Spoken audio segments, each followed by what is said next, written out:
एक साहूकार और एक साहूकारनी थे। वह धर्म पुण्य को नहीं मानते थे। इसके कारण उनके कोई बच्चा नहीं था। एक दिन साहूकारनी पड़ोसी के घर गई।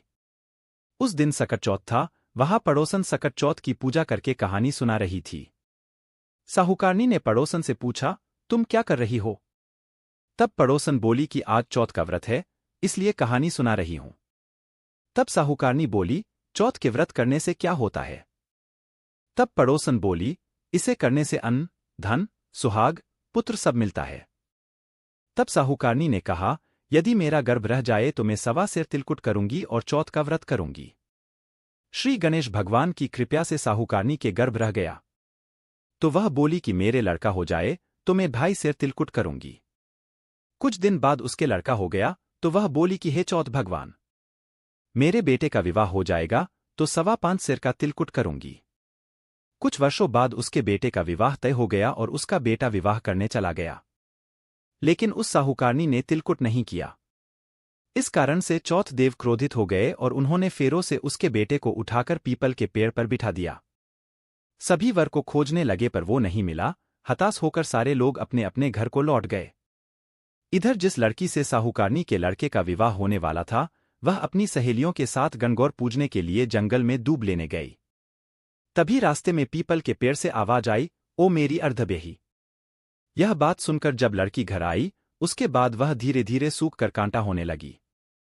एक दिन लड़की की मां ने कहा, मैं तुम्हें अच्छा खिलाती हूं, अच्छा पहनाती हूं, फिर भी तू सूखती जा रही है, ऐसा क्यों? तब लड़की अपनी मां से बोली कि वह जब भी दूब लेने जंगल जाती है तो पीपल के पेड़ से एक आदमी बोलता है कि ओ मेरी अर्धबेही। उसने मेहंदी लगा रखी है और सेहरा भी बांध रखा है। तब उसकी मां ने पीपल के पेड़ के पास जाकर देखा, यह तो उसका जमाई ही है। तब उसकी मां ने जमाई से कहा, यहां क्यों बैठे हैं? मेरी बेटी तो अर्धबेही कर दी और अब क्या लोगे? साहूकारनी का बेटा बोला, मेरी मां ने चौथ का तिलकुट बोला था लेकिन नहीं किया, इसलिए चौथ माता ने नाराज होकर यहां बैठा दिया। यह सुनकर उस लड़की की मां साहूकारनी के घर गई और उससे पूछा कि तुमने सकट चौथ का कुछ बोला है क्या? तब साहूकारनी बोली, तिलकुट बोला था। उसके बाद साहूकारनी बोली, मेरा बेटा घर आ जाए तो 2.5 मन का तिलकुट करूंगी। इससे श्री गणेश भगवान प्रसन्न हो गए और उसके बेटे को फेरों में लाकर बैठा दिया। बेटे का विवाह धूमधाम से हो गया। जब साहूकारनी के बेटा एवं बहू घर आ गए तब साहूकारनी ने 2.5 मन तिलकुट किया और बोली, हे चौथ देव, आपके आशीर्वाद से मेरे बेटा भू घर आए हैं, जिससे मैं हमेशा तिलकुट करके व्रत करूंगी। इसके बाद सारे नगरवासियों ने तिलकुट के साथ सकट व्रत करना प्रारंभ कर दिया। हे सकट चौथ, जिस तरह साहूकारनी को बेटे भू से मिलवाया वैसे ही हम सबको मिलवाना। इस कथा को कहने सुनने वालों का भला करना।